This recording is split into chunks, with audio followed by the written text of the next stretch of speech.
Que bonito seguir os exemplos de São Francisco de Assis. E olha, esse ano ele completa 800 anos da sua morte. E o Papa Leão proclamou o ano franciscano que vai até janeiro de 2027. Aqui conosco a gente recebe o Frei Leandro, que vai falar para a gente o itinerário de fé, de devoção que está acontecendo no Santuário Frei Galvão em Guaratinguetá, entre os dias 11 e 15 deste mês. 11 e 17 de agosto. Então, o Frei Leandro vai contar para a gente todo esse itinerário de fé, de devoção. Seja bem-vindo, Frei. Você vai contar para a gente um pouquinho da sua história lá no Frei Galvão, a história de São Francisco de Assis. Paz e bem, Padre Tiago, paz e bem, Jéssica, a vocês que nos acompanham neste momento. É uma alegria poder partilhar um pouquinho mais sobre São Francisco de Assis, esse santo que, não diria que é um santo moderno, mas um santo contemporâneo, pela tua vida e tudo que ele viveu em Assis há 800 anos, mais de 800 anos atrás, e ecoa até os nossos dias, né? Então, com muita alegria nós recebemos no Santuário de Frei Galvão essa relíquia, que é uma presença espiritual deste santo que aquece os nossos corações e nos aproxima mais de Deus. Verdade. 800 anos do cântico da criação, 800 anos dos estigmas que ele recebeu, enfim, e 800 anos que ele partiu para a morada eterna, mas que se faz presente em nosso meio, não é? O que representa para a nossa igreja celebrar esse ano jubilar? Maravilha. Então nós entramos em muitos anos jubilares da vida de Francisco. Você pode citar alguns deles. O Juninho pôde cantar, numa das estrofes, cantava os estigmas. Sim. Em 1224 ele recebe os estigmas, nós recordamos. Mas o primeiro jubileu foi no nascimento do presépio. Sim. E agora nós celebramos a sua passagem para junto de Deus, que nós chamamos de trânsito.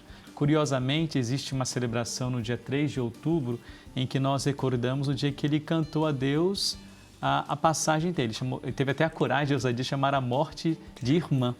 Então, no Cântico das Criaturas, que você pode citar também, em das estrofes ele cita: louvado seja o meu Senhor pela irmã morte, corporal da qual homem algum pode escapar. Mas ele diz: ai daqueles que morrerem em pecado mortal. Mais aqueles que, tendo vivido bem, a morte não fazer mal nenhum. Ela vai levar para junto de Deus. Então, nesses 800 anos da morte de São Francisco, a sua passagem, nós recordamos o nosso encontro definitivo com o Senhor. Ele tem uma mensagem atual sobre a finitude, né? Ninguém aqui é eterno. Nós temos um tempo breve, um tempo estabelecido pelo Senhor. E mais do que pensar no morrer, é pensar no viver. Viver bem, para um dia encontrar-se com o Senhor. Olha, Frei Leandro, o Papa convida, né, a gente viver esse ano jubilar, né? E quais são os principais, assim, pedidos do Papa para que a gente possa viver bem esse momento? Se pegarmos a oração que o próprio Papa Leão ele escreve, um dos termos que ele coloca lá é justamente pedir um mundo sem armas, né? Desarmar o mundo. Francisco é o homem da paz, né? Então ele mais uma vez volta ao São Francisco de Assis e percebe nele esse grande valor da paz. Com isso, também, com o ano jubilar de São Francisco de Assis, nós somos convidados a experimentar mais uma vez a misericórdia do Senhor. E fazendo as práticas para receber as graças que nascem deste ano jubilar, das condições é buscar a confissão para receber a indulgência plenária, para ter contato com a misericórdia. Então, é a paz, que é um grande ensinamento, é a misericórdia, que é o grande ensinamento, e Francisco, ele desperta em nós, também foi cantado belamente nessa canção que o Juninho trouxe, ele nos ajuda a despertar para o diálogo. São Francisco, na história dele, a gente percebe ele dialogando com todos e tudo, né? Dialoga com a criatura, dialoga com seus inimigos, dialoga com a outra religião, dialoga com seus confrades, dialoga com a igreja. Então, é um dos valores que eu imagino que está embutido nesse ano jubilar da morte de São Francisco de Assis. E qual que é a principal missão da família franciscana? Não é para viver bem este ano jubilar e também traduzido em alguns atos na sociedade? Ok, a nossa família franciscana, nós temos um grande preceito do cuidado dos mais empobrecidos, das pessoas mais vulneráveis. Ela nasce do quê? O próprio São Francisco, quando ele se converte totalmente ao Senhor, o primeiro cuidado que ele tem é com os leprosos. O Senhor me levou para o meio deles e me ensinou a ter misericórdia para com esses. Então, constantemente, nós percebemos esse episódio da vida de Francisco, quando ele tem contato com o leproso até então, a pessoa excluída de tudo, manchada por aquela situação do limite do físico, ele desbrava um contato com o vulnerável, o pobre, é um homem que está na periferia de Assis. Os encontros deles com o Senhor foi na periferia de Assis. Mais uma vez, o Juninho parece que combinou comigo esse canto, ele fala até da reconstrução das igrejas que estão para além dos muros da cidade de Assis.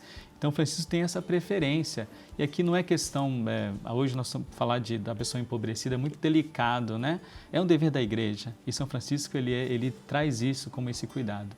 E é uma missão nossa, da igreja, sobretudo, e São Francisco, ele é o outdoor, assim, a demonstração de tudo isso, esse compromisso. Se a gente fosse traduzir para os dias atuais, nós podemos até dizer que existem pobres de atenção, pobres de outras formas, né? Porque muitas vezes a gente fala sobre a questão do corpo, a necessidade do corpo, mas hoje também tem muitas necessidades em vista de redes sociais e tantas outras coisas que revelam, então, necessidades da alma. Sim, sem dúvida alguma. Acho que tudo aquilo que nos coloca apartado da vida, da dignidade e atenção, hoje as pessoas estão empobrecidas de atenção, né? Como eu falei a vocês, São Francisco seria o homem do diálogo, da proximidade. Então, ele desperta isso em nós. Tem uma passagem da vida de São Francisco que diz o seguinte: se alguém estiver ao seu lado e não expressar necessariamente, verbalmente, o desejo da misericórdia, você perceba e leve misericórdia. Ele não está falando da misericórdia sacramental que o sacerdote dá, mas esse contato, né? Quantas pessoas precisam de ter uma fala em que reconecte ela à vida, né? Falta de perdão, por exemplo. É uma das grandes situações que adoece a pessoa, quando ela é declarado, olha, você está perdoado pelo próprio Deus, pelo sacramento, só que a pessoa não trabalhou isso dentro. Então, tarefa de todo cristão é conduzi-la a esse contato do perdão. Então, essas outras coisas que nos tornam marginais, né, da existência, não só materialmente falando, mas daquilo que você diz, né? Acho que é dever de todos nós. Evangelizar, ainda que, quando necessário, utilizando as palavras. É uma das palavras atribuídas à vida de Francisco, né? É verdade. Muito bem, Frei. Olha, o santuário vai estar recebendo a relíquia de São Francisco, né? Conta pra gente a beleza, o significado de receber essas relíquias e como está sendo a programação, como está sendo preparado para este momento junto dos peregrinos e devotos. Então, essa relíquia ela já está no santuário, é um fragmento do osso de Francisco, que ela é do Largo São Francisco, na cidade de São Paulo. Então, pelo ano jubilar, essa relíquia foi trazida para cá, desde segunda-feira, ela já pôde passar, saiu de São Paulo, foi no Mosteiro da Luz, chegou ao santuário, ontem estava no seminário, hoje volta para o santuário Frei Galvão. Então, esse fragmento do osso de Francisco nos convida à oração, então o fiel chega lá. Ele é convidado a fazer um encontro com Deus, inspirado por Francisco, ele poderá buscar a indulgência desse ano jubilar, né, rezar um pouquinho mais, lembrar de todos os apelos que nascem da vida de São Francisco de Assis. E lá no santuário é a visitação que será possível fazer, haverá uma missa, nós vamos falar dessa missa daqui a pouco, imagino, é no sábado que a TV Aparecida vai transmitir, com o cardeal Leonardo Steiner, da arcebispo cardeal de Manaus. Então, são momentos que fomentam a fé do povo e a devoção em São Francisco de Assis.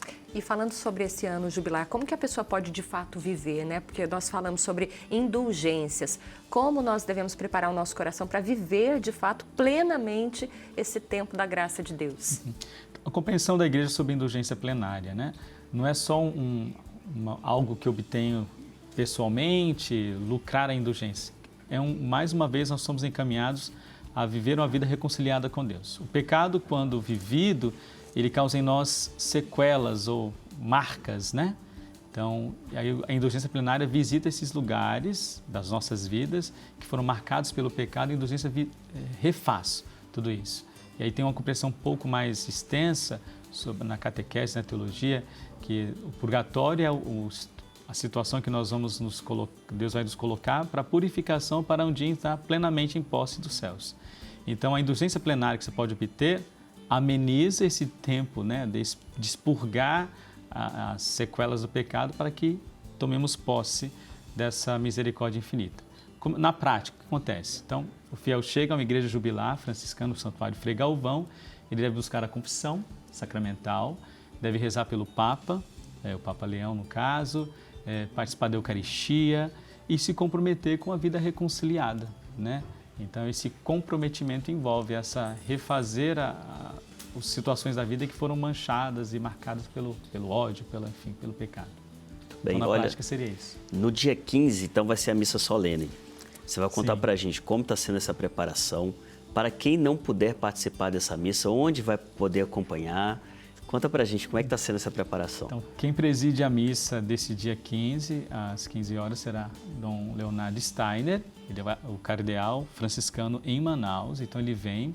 Junto dele estarão alguns membros da família franciscana, os frades, irmãs, freiras, e também membros da Ordem Franciscana Secular. Então, estão chegando ao santuário aos poucos, e todos os devotos. Então, pela TV Aparecida será transmitida essa missa. Nós agradecemos essa oportunidade de poder celebrar com todo o Brasil, uma vez dos espaços que tem a TV Aparecida, e celebrar esse santo que vai para além das nossas paredes, vai para o mundo inteiro, né?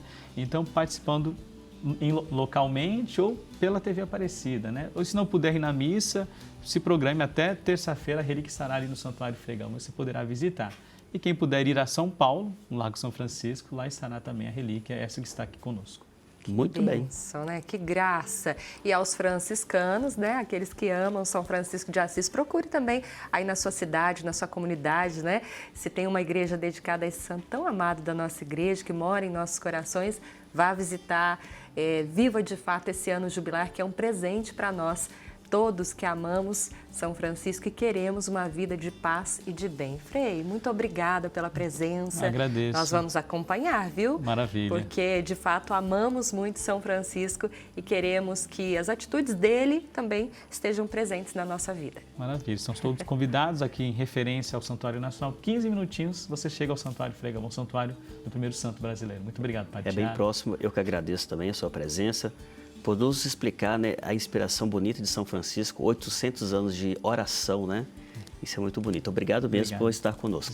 Deus Isso abençoe, aí, Jéssica. um abraço a toda a família franciscana.